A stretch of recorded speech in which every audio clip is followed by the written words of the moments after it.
transa, transa, transa, transa, transa, transa, transa, transa, transa. Esse é o Transa Podcast. Transa. Ei, ei, gente, sejam todos muito bem-vindos ao Transa Podcast. Eu sou a Maria Trica e esse é meu podcast de piração, experimentação e muitas outras coisas. Se você tá chegando agora, seja muito bem-vindo. Esse é um Vazante, que é um episódio mais livre de formato e com muita piração. Bora juntos pro episódio. Hoje vai ser basicamente uma balançação de bass freestyle. Eu não sei se isso vai dar conteúdo suficiente para um episódio, mas eu vou tentar e tentar também não ficar tão preocupada com isso. Vamos ver o que sai. E se ficar muito ruim, vocês podem me falar nos comentários. Sabe aquelas coisas que são extremamente óbvias, mas que a gente não se dá conta e de repente, quando finalmente cai a ficha, parece que rolou uma grande revelação? Isso rolou comigo outro dia, numa coisa que é extremamente óbvia, que todo mundo já falou, que todo mundo repete isso várias vezes, que quase todos os conteúdos da internet falam sobre isso, ou pelo menos perpassam por isso em algum momento, e que há um tempo atrás, sei lá, tipo há 2 anos atrás, isso inclusive era uma grande pauta. Porque todo mundo falava pra gente melhorar a curadoria das pessoas que a gente segue no Instagram, seguir pessoas que sejam boas influências, coisas assim. Uma coisa que eu percebi agora que é engraçada. Eu tô falando muito das coisas do Instagram aqui, né? Eu acho que esse ciclo de vazantes está se tornando uma grande análise sobre o consumo da rede social, assim. Porque eu ando tentando esticar um pouco mais as coisas que a gente consome. Porque uma das coisas que faz muito mal do consumo de redes sociais e essa coisa é o fato dos conteúdos serem muito superficiais e passarem muito rápido. Então, uma coisa que eu tô tentando fazer, eu faço isso até, tipo, é engraçado, é uma coisa meio vexame. Mas, tipo, eu tento olhar mais pro que eu tô vendo. Então, por exemplo, eu vejo um post, ou eu tô lá rolando, e aí, quando eu percebo que eu tô fazendo isso, eu paro e falo assim, o que eu acabei de ver? E aí eu tento fazer um desafio de memória pra tentar lembrar os últimos posts que eu vi. E quando algum post faz mais sentido, eu tento ficar um tempinho, mesmo que seja pouco, pensando nele. Ou então, quando, tipo, eu tô vendo um vídeo e aí eu vou passar pra outro, eu meio que, tipo assim, converso comigo. Falo assim, Maria, você acabou de ver tal coisa, agora você vai ver outra coisa. Eu não sei se isso adianta, mas é uma coisa que eu tô tentando fazer com que esse consumo não seja tão volátil. E é isso. Eu não tenho nenhum embasamento teórico pra se isso dá certo ou não. Mas me ajuda a ter pelo menos um placebo de que eu tô consumindo de uma forma um pouquinho mais consciente. E às vezes me ajuda a ver também as coisas que eu tô consumindo que eu não gosto tanto. Tá me ajudando a filtrar, basicamente. Mas enfim, esse episódio é bem frita-tricas. Foi eu fritando com as vozes da minha cabeça. Ai, que loucura. Literalmente. Mas voltando. Ai, ai. Mas voltando, o que eu acho... O que eu tava falando? Vamos lá, cérebrozinho. 6h30 depois. Eu tava falando do treino da rede social, que eu me dei conta de uma coisa que todo mundo já falou, e essa coisa da curadoria. E eu estava vendo um vídeo de um cara que falava, tipo assim, olha, todo mundo, todas essas pessoas que você vê no Instagram do corpo perfeito tomam bomba. E isso tá até, acho que é um assunto meio quente, né? Geral tá tomando bomba. E que tem várias formas de tomar bomba, né? E inibidores de apetite, até aquele remédio, que eu não vou falar o nome, até porque eu não sou patrocinado por nada, mas aquele que tava geral tomando e que... É Zolpidem? Acabei falando, né? Mas enfim, esse que inclusive, né, a famosa tomava, aí a cara ficava de tal jeito, enfim. E aí, eu vendo esse vídeo, assim, eu parei pra pensar um minuto e falei assim, caralho, essa foi a revelação óbvia. A gente não consome mais revista, né? E a gente não consome mais também só revistas falando do corpo das pessoas muito famosas. A gente acaba consumindo muitos conteúdos de pessoas que teoricamente são normais. De pessoas que são celebridades, ou que são só influenciadoras, ou que são pessoas de nichos até meio grandinhos, mas pequenos ainda. E aí parece que a gente esquece que a gente está consumindo uma mídia. Ainda tem uma sensação que a gente está consumindo conteúdo de pessoas próximas, de amigos, de pessoas reais.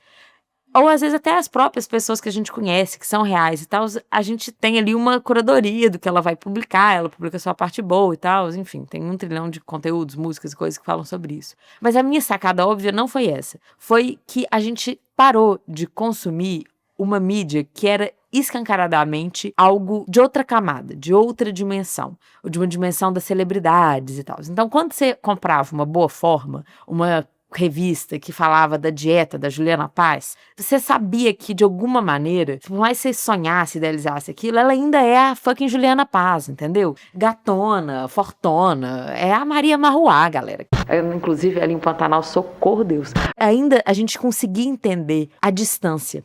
Só que a distância encurtou muito e as revistas, os conteúdos, as mídias que nos intoxicam estão muito mais perto e usando ferramentas muito mais acessíveis, que inclusive, né, estão sendo ali ofertadas o tempo todo. A balinha que a pessoa toma, o chá que ela toma, a rotina dela que parece completamente prática e fácil, e a própria, né, as nossas próprias amigas que fazem isso, que não sei o que, a gente mesmo, que às vezes consegue fazer a yoga lá, o negócio e tal, mas essa sacada óbvia mudou muito a minha percepção, assim, porque o cara falando que, tipo assim, isso aqui é bomba, me fez sacar que, tipo, a gente ainda tá falando de parâmetros muito irreais e é mais perigoso do que antes, porque esses padrões reais estão ainda mais próximos. Então eles criam ainda mais a ilusão de serem acessíveis e aumenta a cobrança e a frustração, na mesma medida ou até mais.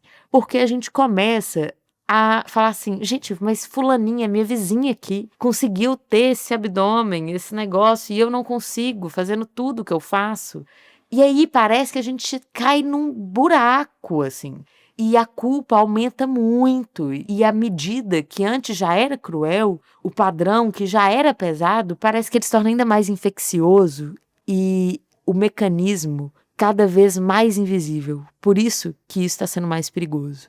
O louco é que também a gente não tá percebendo que a gente tá consumindo, ou pelo menos eu, não estava percebendo que eu continuava consumindo coisas que propagam esse ideal e que vão contaminar a minha cabeça e, principalmente, a minha perspectiva e visão.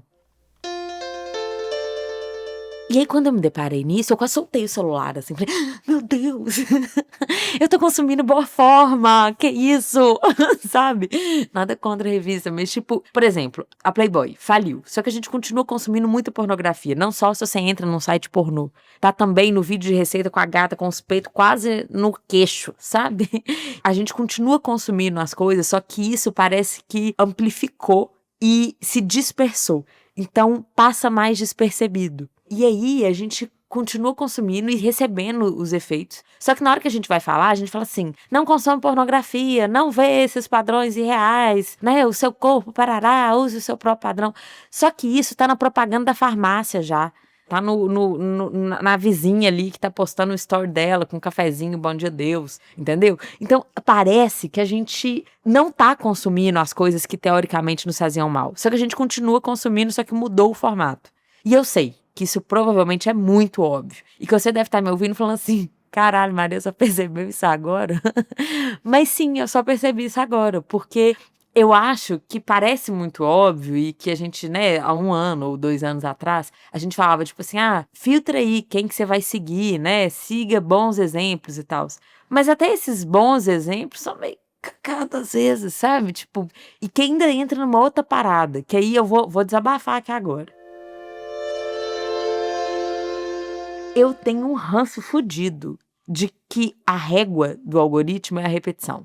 Então, tipo assim, você com certeza já viu esses vídeos. Tipo, sabe como você vai engajar o seu vídeo, o seu negócio? Você tem que pegar um conteúdo magnético e não sei o que. É os coaches do lançamento, né? Você tem que prender a atenção da pessoa. E aí, olha só, olha essa menina. Ela faz o mesmo bolo 500 mil vezes. E é porque ela descobriu o mecanismo dela.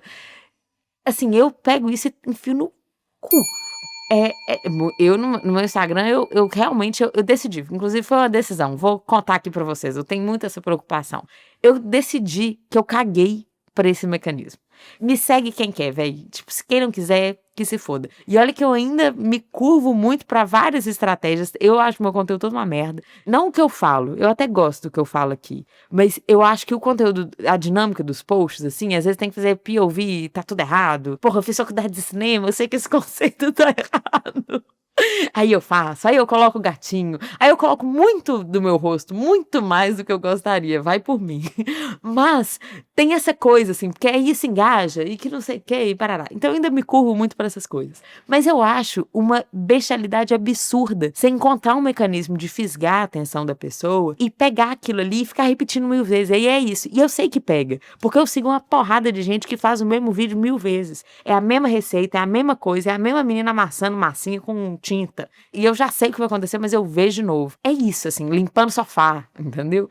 E aí tem uma coisa, que inclusive vai unir, esse episódio é uma loucura, balangação de beijo, mas ele vai unir vários episódios até aqui. Por exemplo, a coisa do prefiro não, sabe? Tipo assim, eu fico pensando se não tá na hora da gente também preferir não aceitar isso, assim.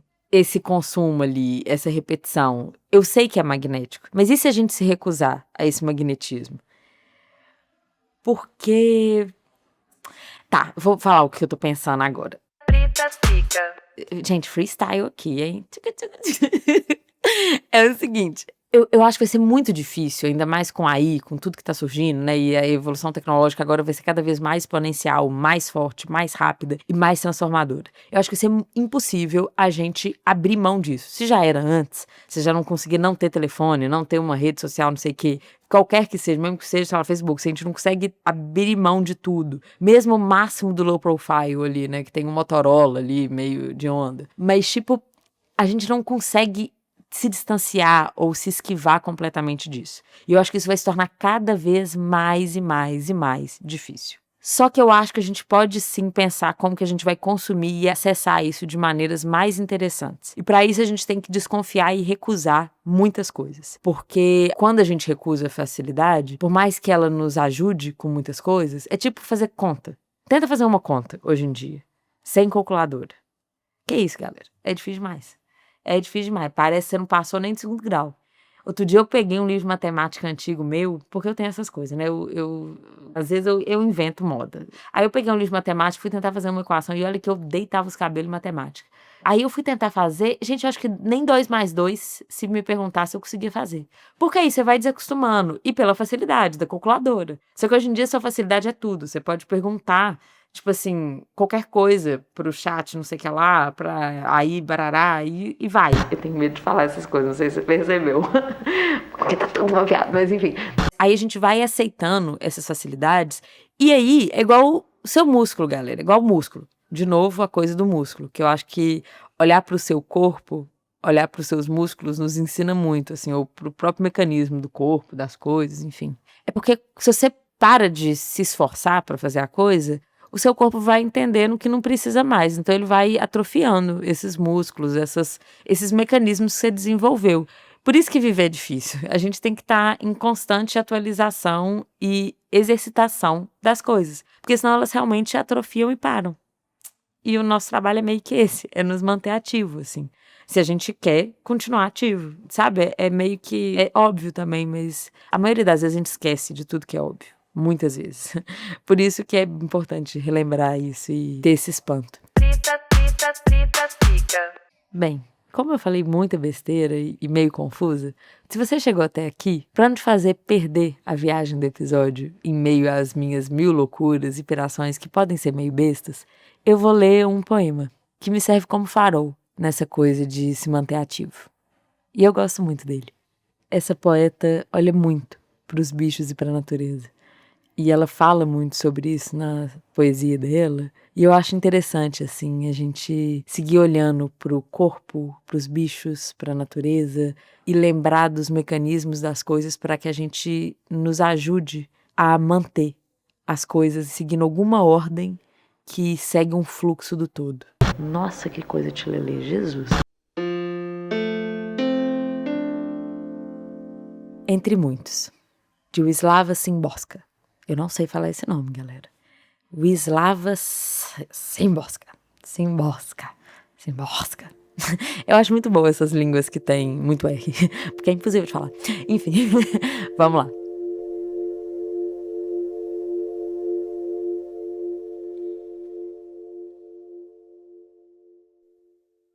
Sou quem sou. Sou quem sou. Sou quem sou. Inconcebível acaso, como todos os acasos. Fossem outros os meus antepassados, e de outro ninho eu voaria. Ou de sob outro tronco, coberta de escamas, eu rastejaria. No guarda-roupa da natureza, há trajes de sobra. O traje da aranha, da gaivota, do rato do campo. Cada um cai como uma luva e é usado sem reclamar, até se gastar.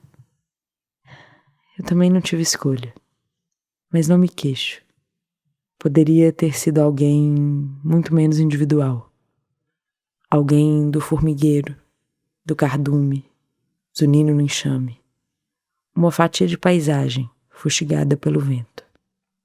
Alguém muito menos feliz, criada para o uso da pele, para a mesa da festa, algo que nada, debaixo da lente.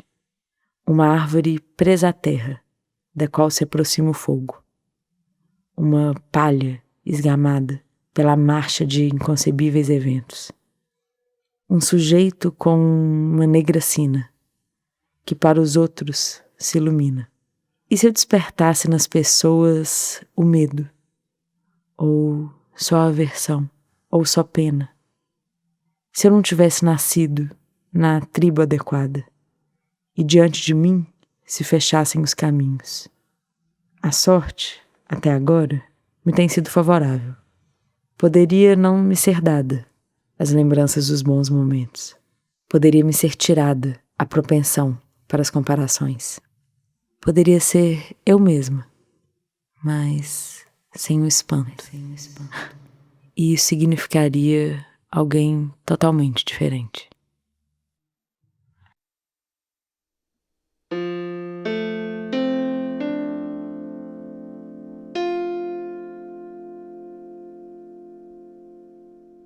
Dali, Simborska. Até o próximo episódio. Bora juntos.